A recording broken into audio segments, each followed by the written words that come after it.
तभी किसी के खटखटाने की आवाज आई। फिर अंदर से किसी ने फुसफुसाकर कहा, मुझे बाहर निकालो। विवेक का गला सूख गया। उसने एक कदम पीछे लिया। कौन हो तुम? कुछ सेकंड तक कोई जवाब नहीं आया। फिर अंदर से आवाज आई। मैं कई सालों से यहीं बंद हूँ। उसे लगा शायद सचमुच कोई अंदर फंसा हो। तभी दरवाजे के बाहर से चौकीदार की तेज आवाज आई। ढक्कन मत खोलना। विवेक चौंक गया। दरवाजा खुला और चौकीदार जल्दी जल्दी अंदर आया। उसके अंदर कौन है? कुछ सवालों का जवाब जानना जान देने के बराबर होता है। लेकिन आवाज तो इंसान की थी। चौकीदार ने गहरी सांस ली। यही तो उसकी सबसे बड़ी चाल है। इतना कहकर वह बाहर जाने लगा। फिर पीछे मुड़कर कहा, आज रात चाहे कुछ भी हो जाए, इस कमरे से बाहर मत निकलना। इतना कहकर वह कमरे से चला गया। विवेक अकेला रह गया। वह चारपाई पर बैठ गया। सुबह होते ही यहाँ से निकल जाऊंगा। खुद को समझाने की कोशिश करने लगा। उसी समय बाहर गलियारे में किसी के धीरे धीरे चलने की आवाज आने लगी। ऐसा लग रहा था जैसे कोई नंगे पैर चल रहा हो। आवाज उसके कमरे के दरवाजे तक आई और अचानक रुक गई। कुछ पल बाद दरवाजे पर 3 हल्की दस्तक हुई। कौन है? कोई बोला नहीं। फिर दोबारा दस्तक हुई। इस बार पहले से जोर से। बाबा आप हैं? हाँ, दरवाजा खोलो। आवाज बिल्कुल चौकीदार जैसी थी। उसे चौकीदार की कही बात याद आई। आज रात चाहे कुछ भी हो जाए, इस कमरे से बाहर मत निकलना। कुछ सेकंड तक बाहर सन्नाटा रहा। अगर दरवाजा नहीं खोलोगे तो मैं खुद अंदर आ जाऊंगा। फिर वही आवाज, लेकिन इस बार बदल चुकी थी। विवेक का चेहरा पीला पड़ गया। कुछ देर बाद पूरा गलियारा फिर शांत हो गया। विवेक ने राहत की सांस ली। लेकिन तभी उसके पीछे से आवाज आई। विवेक जल्दी से पीछे मुड़कर देखा। उसके पीछे एक काला परछाई खड़ा था। तुम कौन हो? लेकिन वह कोई जवाब नहीं दिया और तुरंत ही गायब हो गया। क्या तुमने उसे देख लिया? उसके चेहरे पर पहली बार डर साफ दिखाई दे रहा था। वो औरत कौन थी? चौकीदार कुछ पल चुप रहा। फिर बोला, जिसे तुमने देखा, अगर उसने तुम्हें देख लिया है तो अब वो तुम्हारा पीछा नहीं छोड़ेगी। मुझे यहाँ से अभी निकलना है। अब निकलना आसान नहीं है, लेकिन एक रास्ता है। कौन सा रास्ता? हवेली के पीछे एक बहुत पुराना कुआं है। उसके पास एक आदमी रहता है। अगर वो तुम्हारी मदद करने को तैयार हो गया तो शायद तुम सुबह तक जिंदा गांव पहुंच जाओ।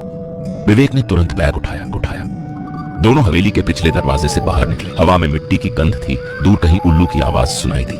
कुछ मिनट पैदल चलने के बाद घने पेड़ों के बीच एक पुराना पत्थर का कुआं दिखाई दिया। कुएं के किनारे कोई आदमी चुपचाप बैठा हुआ था। चौकीदार अचानक रुक गया। उसने फुसफुसाकर कहा, याद रखना, इसे अपने बारे में कुछ मत बताना। सुनिए। कोई जवाब नहीं। मुझे देवघर जाना है। हर आने वाला यही कहता है। क्या आप मेरी मदद करेंगे? तुम्हारा पीछा कौन कर रहा है? आपको कैसे पता कि कोई मेरा पीछा कर रहा है? क्योंकि जो इस कुएं तक पहुंच जाता है वो कभी अकेला नहीं होता। मुड़कर कहा, आज रात चाहे कुछ भी हो जाए, इस कमरे से बाहर मत निकलना। इतना कहकर वह कमरे से चला गया। विवेक अकेला रह गया। वह चारपाई पर बैठ गया। सुबह होते ही यहाँ से निकल जाऊंगा। खुद को समझाने की कोशिश करने लगा। उसी समय बाहर गलियारे में किसी के धीरे धीरे चलने की आवाज आने लगी। ऐसा लग रहा था जैसे कोई नंगे पैर चल रहा हो। आवाज उसके कमरे के दरवाजे तक आई और अचानक रुक गई। कुछ पल बाद दरवाजे पर 3 हल्की दस्तक हुई। कौन है? कोई बोला नहीं। फिर दोबारा दस्तक हुई। इस बार पहले से जोर से। बाबा आप हैं? हाँ, दरवाजा खोलो। आवाज बिल्कुल चौकीदार जैसी थी। उसे चौकीदार की कही बात याद आई। आज रात चाहे कुछ भी हो जाए, इस कमरे से बाहर मत निकलना। कुछ सेकंड तक बाहर सन्नाटा रहा। अगर दरवाजा नहीं खोलोगे तो मैं खुद अंदर आ जाऊंगा। फिर वही आवाज, लेकिन इस बार बदल चुकी थी। विवेक का चेहरा पीला पड़ गया। कुछ देर बाद पूरा गलियारा फिर शांत हो गया। विवेक ने राहत की सांस ली। लेकिन तभी उसके पीछे से आवाज आई। विवेक जल्दी से पीछे मुड़कर देखा। उसके पीछे एक काला परछाई खड़ा था। तुम कौन हो? लेकिन वह कोई जवाब नहीं दिया और तुरंत ही गायब हो गया। क्या तुमने उसे देख लिया? उसके चेहरे पर पहली बार डर साफ दिखाई दे रहा था। वो औरत कौन थी? चौकीदार कुछ पल चुप रहा। फिर बोला, जिसे तुमने देखा, अगर उसने तुम्हें देख लिया है तो अब वो तुम्हारा पीछा नहीं छोड़ेगी। मुझे यहाँ से अभी निकलना है। अब निकलना आसान नहीं है, लेकिन एक रास्ता है। कौन सा रास्ता? हवेली के पीछे एक बहुत पुराना कुआं है। उसके पास एक आदमी रहता है। अगर वो तुम्हारी मदद करने को तैयार हो गया तो शायद तुम सुबह तक जिंदा गांव पहुंच जाओ। विवेक ने तुरंत बैग उठाया। दोनों हवेली के पिछले दरवाजे से बाहर निकले। हवा में मिट्टी की गंध थी। दूर कहीं उल्लू की आवाज सुनाई दी। कुछ मिनट पैदल चलने के बाद घने पेड़ों के बीच पुराना पत्थर का कुआं दिखाई दिया। कुएं के किनारे कोई आदमी चुपचाप बैठा हुआ था। चौकीदार अचानक रुक गया। उसने फुसफुसाकर कहा, याद रखना, इसे अपने बारे में कुछ मत बताना। सुनिए। कोई जवाब नहीं। मुझे देवघर जाना है। हर आने वाला यही कहता है। क्या आप मेरी मदद करेंगे? तुम्हारा पीछा कौन कर रहा है? आपको कैसे पता कि कोई मेरा पीछा कर रहा है? क्योंकि जो इस कुएं तक पहुंच जाता है वो कभी अकेला नहीं होता। लेकिन तभी कुएं के अंदर से किसी बच्चे के रोने की आवाज आने लगी। विवेक का दिल कांप उठा। अंदर कोई बच्चा है।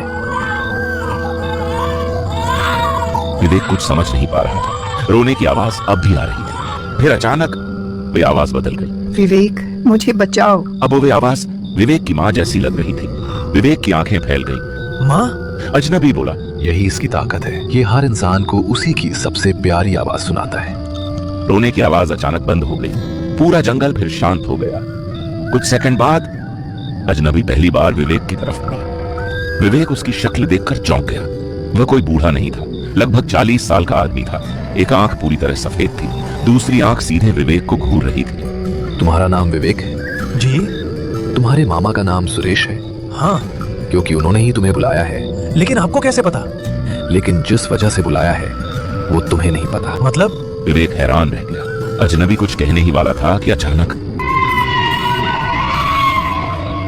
दूर हवेली की दिशा से किसी औरत की तेज चीख सुनाई थी। अजनबी का चेहरा गंभीर हो गया। वो अब जाग गया। तुमको ये से निकलना वह चाहिए। और चौकीदार जंगल के रास्ते आगे बढ़ने लगे। लगभग 15 मिनट तक दोनों बिना बोले चलते रहे। दूर हवेली की दिशा से किसी औरत की तेज चीख सुनाई थी। अजनबी का चेहरा गंभीर हो गया। वो अब जाग गया। तुमको ये से निकलना वह चाहिए। और चौकीदार जंगल के रास्ते आगे बढ़ने लगे। लगभग 15 मिनट तक दोनों बिना बोले चलते रहे। अचानक चौकीदार रुक गया। क्या हुआ? चौकीदार ने कांपते हुए सामने इशारा किया। रास्ते के बीचों बीच एक औरत खड़ी थी। सफेद साड़ी, लंबे खुले बाल।